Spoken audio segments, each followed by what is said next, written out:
Okay, this is the CBMC third part of teachings on how to apply the Old Testament and the books of wisdom of the Old Testament to how to be a businessman in the year 2023. It is currently July of 2023, and this session on Job will probably last about 3 months. This is the first of 3. So I have some stuff up on the screen I thought I would put up there in order to teach the point, but I felt I needed to give you more than a bunch of monologue to start, because what I'm about to say is going to be very challenging for some of you on a spiritual context. It was for Scott yesterday. Today it's not. He's ruminated on it, and I've redone my presentation. But I thought I would give you something that I know you guys related with from last time. So these are family pictures for me. So my son is the human resources manager for the Carolina Panthers, and that's him with his old boss, Mr. Richardson. My daughter-in-law had her uniform retired. She was a cheerleader for Charlotte Hornets for 6 years, 1 year for the Bobcats and 5 years for the Hornets. And when they got married, I mean, Scott called it, they're just a beautiful couple. But he just called up one of the people that works for him and said, change the scoreboard for me. I want you to put this image up there, and I want to get some engagement photos made. So that's literally pictures of them at work. And they're all from within here. I mean, my son went to high school in this house and all that goes with it. And his wife, she now has 2 children, she lived 10 minutes from here for a long time. And they're both kind of famous within the local sports community. God knows they make a bucket load of money. He's what I like to call the highly overcompensated professional. But she's at home now because they have a newborn as well. And all that goes with it. And I call this screen diamond versus cubic zirconium. And let me tell you what that means. When my son was getting ready to ask for her hand in marriage, he went to her father. Not because of the traditional means that you might think, but her father's a jeweler, and he sold jewelry to jewelry stores. And so he went to him, and he said, his name was Joe, and he said, Joe, I need to get an engagement ring for your daughter. And he says, yes, you do. And by the way, while you're at it, I'm going to give you a cubic zirconium as well. What was the point of the cubic zirconium? Well, he told my son, I know how my daughter is with jewelry. You're about to spend a buttload of money on a big diamond, and she's going to lose it. I'm just going to call a spade and say, she's been doing it since she's been this big. She's going to break it. It's going to go down the dishwasher. I'm just telling you how it is. I've known her longer than you have.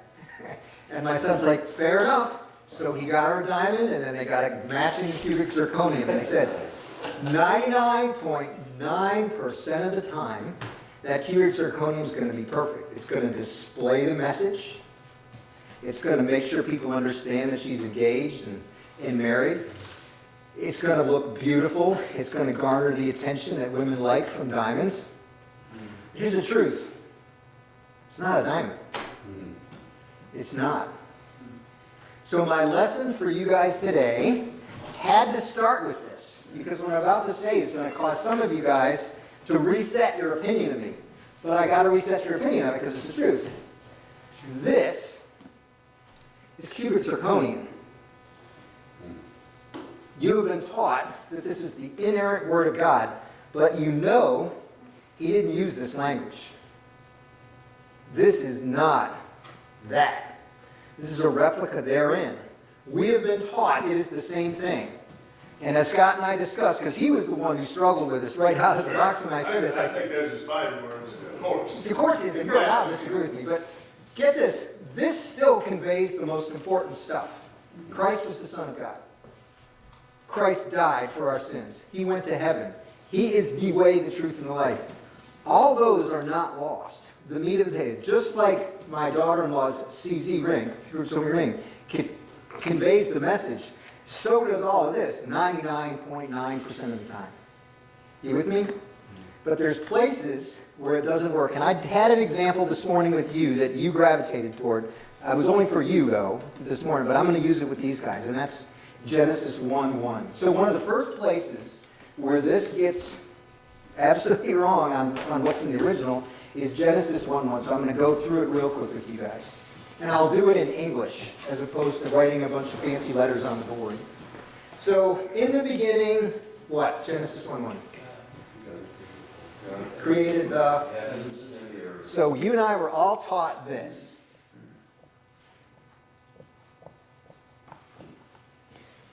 Right? That's the starting point of what we were taught. And the issue is, when you were taught that, on top of this, you already had a Copernican view of the universe. You had this idea that this word Earth was a planet.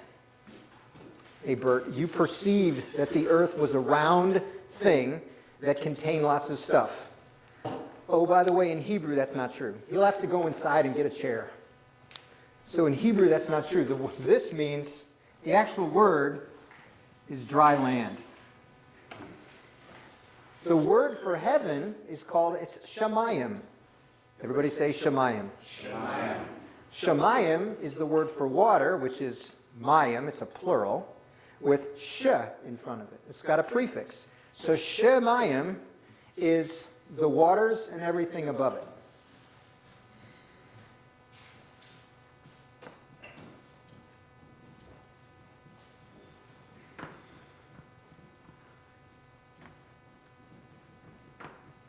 So if you did a long translation of Genesis 1:1, using the way, what the words actually mean, it would say, in the beginning, God created dry land, waters, and everything above it. You say, well, what's the difference? Well, this waters shows up again in Genesis 1:6 when he's talking about things like firmament and shapelessness. A lot of people think that is just part of the earth. Earth is dry land. What's the difference? What the heck, Jeff? You're dwelling on this an awful long time. Okay, guys, here's the fact. Dry land is where Adam and Eve were dropped off. Their feet touched it everywhere as they went. This is familiar to them. They know what this is. They know there's no reference to waters in Genesis. There's no reference to heavens. Adam and Eve never spent any time here.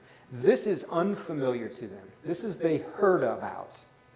This is their comfort zone. So in the beginning, God created the familiar and the unfamiliar. Follow that logic now? That's a big deal. That's not a subtle difference between the heavens and the earth. That's a big difference. So does this affect that Jesus was the Son of God? Nope. Does this affect that he died and came back in 3 days? Does this affect the promises to Abraham? But it will, now that you've heard this, now reread Genesis 1 when you get a moment, and you're going to view creation a little bit differently now that you see it this way. Okay, that's the 1.01% of the time when it might kind of matter. Comments? Because that was a lot there. If I'm going to piss you off, I just did it. Yeah, man, Throw rocks. I've studied Ken Ham's teachings a lot.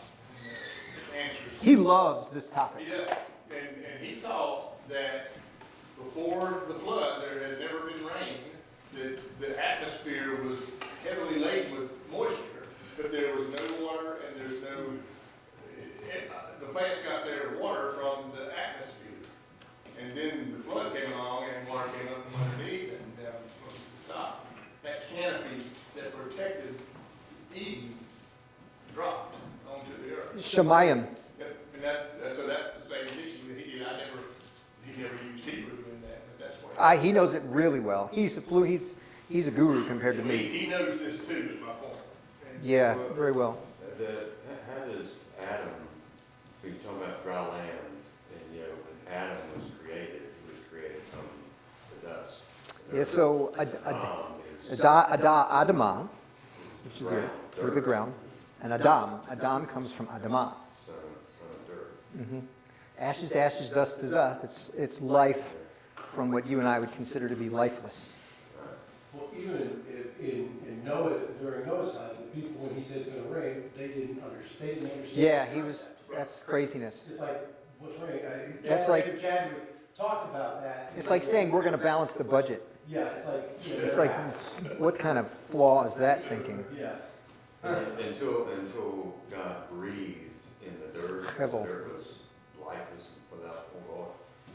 So kind of the little analogy is the only life that we really have is in the Spirit of God. Fascinating, the Jews they're pro-abortion, And they used that line from the Bible. They said Adam was not alive until God breathed his breath into him.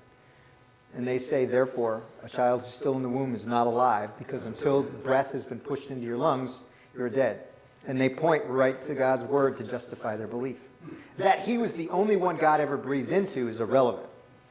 Right? But they say, well, if it's Adam, then therefore it's got to be true for the rest Well, of it's us. a misconception because they're looking at breath as Yes. spirit. Yeah. I'm reading spirit. And It's got a lot of literary power to it. Yeah. Jeff, what, Hmm? are you gonna talk at all about the firmaments and all that? Nope, I just wanted to give you that as a starting point, because you'll have, if we go there, we're not finishing in 2023. So I could spend all year in Then we're Genesis. going into flat earth and all that kind of stuff. That's right. So there's 42 You chapters. mean in Earth's Job. not flat? Yeah. There's 42 chapters in Job. He's only going to get to 3 of them today, which is 3/4 of the story. Mm-hmm. So, So this, the reason I'm doing this for you guys, and I'm using, all right, let's start over here. The God has reprimands for us about adding to or subtracting from his word, right? Philosophically, the contents of here represents a form of adding and subtracting to, because we change languages. Did I do something wrong? No. I am sure that the men who translated this were passionate. I'm sure they prayed, and I'm sure they did the best they could, but they were keenly aware that there's some words that just don't make it over, right? It just doesn't work that way. I'm going back to the ancient language, and I'm going to 21st century it for you, okay? Because I'm going to teach the book of Job from the original, and I'm going to give it to you in a format that applies to the 21st century, okay? So it's the story, old and modern, so I'm not going to read it out loud to you. But there are 6 points early on in the book of Job that I think are significant. First of all, it's one of the oldest books in the Bible, and there's no references to King David or Solomon or Jerusalem or the Ark of the Covenant or the temple, because all that happens later. This is earlier than all that. So that's a big data point for you guys. It says he's from a place called Uz. We don't know anything about Uz except that it's to the east. Okay, I just went through this with Scott and the group this morning. Let's talk a little bit about east. The word in front, what's the word to the, David, Mr. Hebrew, what's the modern Hebrew word for east? How about the prepositional phrase in front? Like before you. But, Okay, that's in. yeah. But lifnei is what I'm trying to get at. Lifnei, yeah. You've heard lifnei. So David's our modern Hebrew person here. So for God, the word east and the word in front of you are synonyms. When he says, look at the light, where does the light start each day? From the east, sun rises in the east. So if you're looking, what's in front of you should be God, first light, everything east. Boy, this next one is crazy complicated because this unwinds an awful lot of Southern Baptist teaching right here. It says he was wholehearted and upright, and he feared God, and he turned the opposite way from evil. Okay, ladies and gentlemen, here's a translation. He was sinless. All of us in here have heard 100 times to sunrise that Christ was the only man who ever lived who was sinless. I've gone through the original here. This dude is checking the boxes.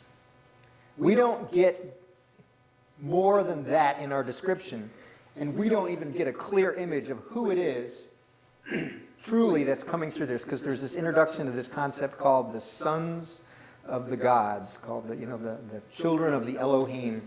So there's all kinds of complexities to actually answering the question, who said these things? But it shows up twice in the original that he was that way. So that's a unique starting point in our conversation. This guy was the real deal. And we're getting that this real description is coming from a third party. Okay, what's significant? He was from the east. That meant east of the River Jordan. Okay, let's hit the fast forward button to the last 4 chapters of this book. The book of Job, the last 4 chapters, are not in Hebrew. They're not in Hebrew. God was talking to Job, and he was probably talking in his language. And oh, by the way, he was talking to him in Farsi.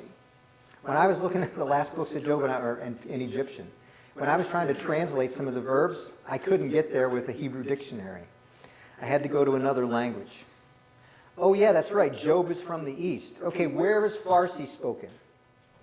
Anybody know? Persia. Iran, Persia, Afghanistan today, those are the places it's spoken. So this guy is a long way from being a local. So keep that in mind. So when we're talking about this whole thing. He did not struggle with temptation, and it's specific on this bottom here. He turned the opposite way from evil, is what it said. So there's a word for evil, ra'ah, and it said every time he saw it, he went the opposite direction. We do not have that skill set today. None of us do. We're all dealing with sin-related issues. And of course, it said he feared the Lord, and this is the fear of the Lord that he had.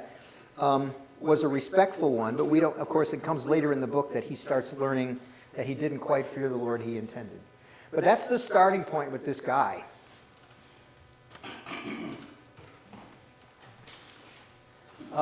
He had 7 sons and 3 daughters, according to the text. So, for the way you and I should view that as the 21st century, he had ample resources to take care of the things that he needed to take care of within his family. Because human resources back then were critical, right? But he also had a retirement plan. Because back then your children took care of you when you aged, right? So he was a businessman. And he was planning for retirement. And he had lots of children to the point where he laid them out. And if you had a son, right, your son would bring a daughter-in-law into the family. So he had 14 people younger than him capable of sharing the workload when he got older. That's thoughtful planning right there. You might say, well, he probably just had as many as he could. Maybe. But the author of this book told us exactly how many he had. That's a lot, by the way. So this next one, if I can translate for you, he had 7,000 shares of an Oppenheimer CapEx fund. He had 1,300 shares of a REIT. He had 400 pounds of gold in an IRA account, and he had 500 international mutual funds that he managed. That's one way of translating all that. Right, here's the truth. What do you do with camels back in the day? You don't eat them. You don't sell their fur. You lease them. Camel leases were the thing. She-asses were also something you'd lease out. So what does this say? This means this dude had a doozy of a payroll because he had to have people who maintained all them critters. And it also means that he had a whole lot of revenue streams that he was tapping into. The whole idea that he's from East, potentially from Afghanistan or Persia, and he's talking with somebody on the west side of the Jordan River means he was on a business trip and he had just gone an awful long way. And the information about what he had made it to the list. So think about that. You know, when Elon Musk crosses the country, everybody knows he owns Twitter, but we generally don't know about those 20 other businesses he owns, right? Or the Teslas or the SpaceXs. The other 17 go under the radar. The author of this book told us all about the different things that he owns. Sheep, I don't want to have a discussion about because I'm not fluent enough into all the things that you could do with the sheep back then. But camels and she-asses, those are rentals. Those are things you're renting out to people. Okay, what happens if an animal gets sick back in the day and you're the owner of the animal? We've got stories about it. Christ left the 99 to go for the one, right? Well, that predated Christ, too. If I had a couple of camels that I rented to Bo and they didn't come back, that means I got to send staff to Bo to find out what happened to my camels. You put down a deposit on those camels. You didn't just, it's like a car. You gave me your credit card back in the, who knows what it was back then. And I was going back to see if I'm either getting my camels back or I'm keeping your deposit. So he had a real staff, considering how many of those camels he had. And I don't know a number. But the point was, if this guy can't make payroll, that's a big deal. You and I talked about this. One of the things that separates us in here in the business space is payroll. If you work at a company and the company doesn't make payroll and you're responsible for payroll, that's bad. If you're the owner of the company and you can't make payroll, that's worse. Because that's you. That's your money. As you and I have talked, I've had to sell or go to the bank and take a loan against the value of this house many times in order to pay payroll because I had a staff of 14. I couldn't say I didn't get enough money in from the customers. I can't pay you today. That doesn't work whatsoever. This is a rare thing in the Bible, both Old and New Testament. He says, and Job was the greatest of all the children of the East. God normally is not a God of comparisons. God's a God of measurement, right? How big was the temple? How tall was Goliath? You know, God is always into measuring stuff. How long was Christ underground? God measures. But he never compares. He never says, and David was 2.5 times shorter than Goliath. He never says anything like that. And Christ stayed underground 3 times longer than anybody else did. God isn't generally comparing us. In this instance, he actually does. He says he is greatest of all the children of the East. So that's in itself a rare thing about the book. Let's talk about guilt. Every business owner has guilt over what their employees do now and then. We just do. We don't know what they do sometimes. You told me about a call you got from your guys dropping the ball on doing some windows on one side of the house and all that goes with that. So Job knew his kids would go out and hold feasts. In the Old Testament it says they held feasts, right? But it doesn't prompt for what feast they were holding, because there's a lot of feasts in the old Hebrew ways. Lots of feasts. And it doesn't references which one. It says each one upon his day. Some groups think that means birthday. But his day doesn't have the concept of birthday is a very modern Western idea. And then they said they would invite his sisters to eat and drink with him. Ladies and gentlemen, that's a no-no. All right? That's basically stating that you're opening the door to inappropriate relationships within your own family. We all know that the idea that if everything started from Adam and Eve, that meant brothers and sisters were having children. We know how to do that math. But we're quite a bit removed from that time window right here. But this also was a setup for sin, and the way the author of the book says, it may be that my sons have sinned and blasphemed God in their hearts. So the Hebrew verb structure here is one that it doesn't state with definitive, it states as a probability. It says there is a probability that there has been a sin that's occurred. And he goes very specifically to say it happened in their hearts. He doesn't go to say that it happened outside in the world, like one brother has sex with another sister. He says it happened in their hearts, and he was greatly concerned. The exposure they were getting doing this, he was concerned was changing their hearts. As the story unfolds, we'll realize that that's a theme that comes up later in the story. His kids were frequent partiers. That's the modern translation of the whole thing. He didn't trust what his kids were doing, even though he wasn't sure what it is that they were doing. He never goes out and validates what they did. He doesn't follow behind them and check up on them. There's no reference that he sent servants, which is what you would expect. It's all throughout the Old Testament. People sending servants upon this way or that. It's in the New Testament too. We get no reference that he did any of that stuff. But he decided, regardless of what they're doing, there is no offense if I cover for their offense, whether they did it or not. So it says he offered burnt offerings. A lot of people think, well, what's the point of burnt offerings? Remember, this predates the temple. This predates Solomon and David. That was pretty much what you did back then. That was your atonement task, simply because of the timeline we're in. Did it predate Deuteronomy? I don't know. Good question.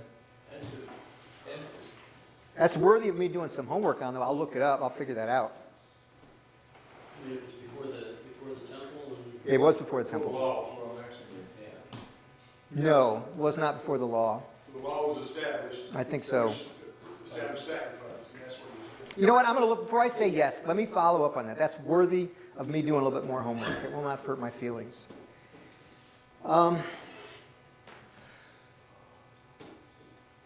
Gosh, this one I could live. There have been PhDs written on this one section of the Old Testament. Every language has the once upon a time structure.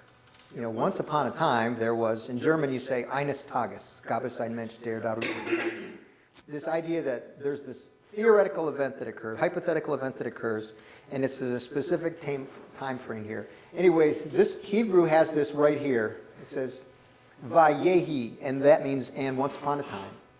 In the language structure, the many faces of the sons of God came together. So the word for God is Elo. Like, hello, are you there? The plural is Elohim. And so the third word of the Bible is Elohim. So if you looked at it, you'd say, in the beginning, God created the heaven and the earth. Well, that translation works for me, and I've read both versions, the old and the modern one and the old one. But that's a plural God. It's all the faces of God were one. Jehovah Jireh, Jehovah Japha, Yahweh. They all came together, all the different faces of God, and they're the ones who created the heavens and the earth. They're the ones that created Eretz and Shemayim. This says the many faces of God and his sons And it's plural, I'm sure of it, I double checked it. And his sons, so you and I are all taught there was one son, Jesus Christ, right? So this is really vague. I'm not quite certain I could get there from here. They came together as one, and Satan showed up. There's no reference that he was invited. It says, and Satan came along. And it just leaves it that in the English. And it's fun. I don't know if you can't. Ha, Satan ba takham. So ba, that's the word for Satan. And Satan came along. That's it. That's all we get. We don't have anything more than that. And so the Lord asked Satan for a bit of accountability. And he says, where you been? He just leaves it. Just like, where are you? You know, what's some of the stuff? And Satan decides to answer this way. And the English translation here works just fine. He says, I was going to and fro, walking up and down the earth. He would not account to God. This is one of the first instances of a conversation we have between Satan and God himself. Is that not convicting? You know when God's asking you a question and you won't answer it. You just vaguely say, just doing the best I can. Just hanging out. Right? And Satan says that to God. And God just allows that answer and he continues to operate. It doesn't mean he stops asking because he asks him again that later. But the idea that Satan dodges the concept of accountability and responsibility literally at the very start of this encounter. God asks him, and I've heard one of the studies I read said this almost becomes a spiritual betting ground of a sort. What happens next?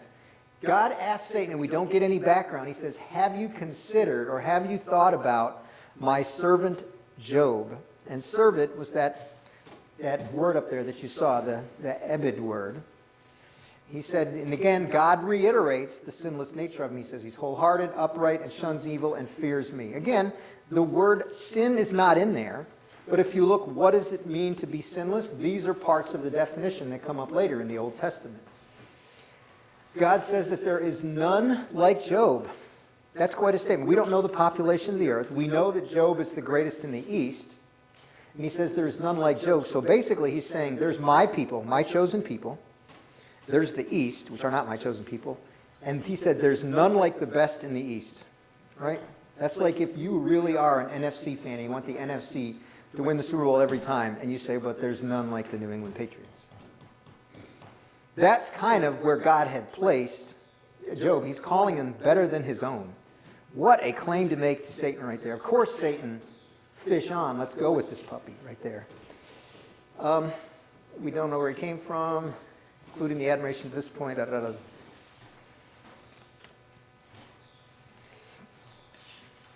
So I've only got two more points I want to make throughout this whole thing. Satan says, does Job fear God for nothing? So let's invert the tables right here. Many of us drive at the speed limit because we see the consequences of going over the speed limit. We get tickets, our insurance goes up, we risk getting in a wreck. But then there are people who've always freaking drive under the speed limit because they've got tickets and they have been in wrecks. Right? It's the cause and effect sequence that we're talking about right here. Satan flips the table. He says, of course he's going to fear you. Look what you gave him. So even Satan acknowledges that everything comes from God. Those she-asses, the camels, the sons, the daughters, and all those things come with him. So he flips the tables on him a bit. And he points out all the reasons to fear God. Satan hypothesizes that his wealth and his recurring revenue keeps him in fear. So this is most fascinating as a business owner. Satan and God are chatting about Job, and Satan talks about how God allows his wealth to always be increasing in number. Isn't that what we want as a business owner? We want growth. It shows up literally in the book of Job that one of the reasons Job is loving you because you're allowed his business to continue growing. If he just had 7,000 camels throughout the entire process, that's a different world. He's absolutely positively, you're seeing some of the image of God right here. He sees that our heart is to grow continually, and God is blessing Job with continuous growth. Does that not change your view of economics? It's truly straight out of God, this desire for growth. And then God authorizes Satan to take everything And then Satan is the first to leave the presence of the Lord. And we can speculate on what that means. Bert, you might actually have some crazy insight on what that means. But the idea that he was not allowed to cause damage to creation, because Job was part of his creation, and all of Job's wealth was part of creation, while in the presence of God. The holy God could not be there for all of that. Satan had to first leave the presence of God before he could start causing all that havoc to occur. Isn't that what we do? The havoc in our life happens when we choose to leave the presence of a holy God. Some really crazy insight here, especially as a business leader. I assure you that the absolute worst decisions I made as a business leader came from advice from human beings. Listening to the people who worked for me, the people who were my customers. The advice I always got from God was good stuff. All right, so God authorizes Satan to skip this for now. God authorizes Satan to do some really bad things. And one of the I'm going to just kind of go through this without the slide deck. Is two things occur. The first thing that happens is the first round of damage comes and passes, and then the very thing that Satan was expecting to happen doesn't. Job does not throw God under the bus. He does not blaspheme him. The next thing that happens is Satan gets authorization from God to take his health, and he causes sores and boils to come on him. So at this point, we know he's already lost his children and his wealth. And then he's about to lose his wife. His wife is the next one, and she says, please make peace with this and blaspheme God and die. She tells him, swear to God and die. We've all heard the generic slang, F off and die, right? I've often wondered if it didn't come from Job's wife, if she wasn't the originator of that phrase, because this is the first time I've ever heard it, and we're in a couple thousand BC right now. And what does he choose to say to his wife? Do you guys remember, even if you don't remember the words? Even if he slay me, I will still praise him. Yeah, and even if he kills me, I will still praise the Lord. That's an incredible man right there. So my takeaway for you guys is that I want you to, because I have to go inside and hit a few buttons on the lunch stuff, is to recognize that Job was a real business leader with real business assets, with concerns. He had wealth, and his good life went away, and things started going really sideways for him, and his heart starts getting exposed. That is our dilemma. Scott, when you close your first big business, right, and you got a couple $100,000 wire transfer, or $200,000, whatever it was from a wire transfer, you temporarily were insane. Temporarily, right? Insane, right? You had wealth, things that you've been wanting to do. Yep. All that goes with it, stuff you would not otherwise have normally done. Maybe, but maybe not. Yeah, to some extent like that. And therein lies what we have to be concerned with. Job literally had, Bill Gatesian sort of wealth for that time frame. And he managed for at least a while to keep his head about him when things started going sideways. He didn't have lawyers and stuff back then to go that. The question I have was, when you start going sideways, what is generally your plan, right? God will force us to our knees, right? But can we go to our knees before we're forced?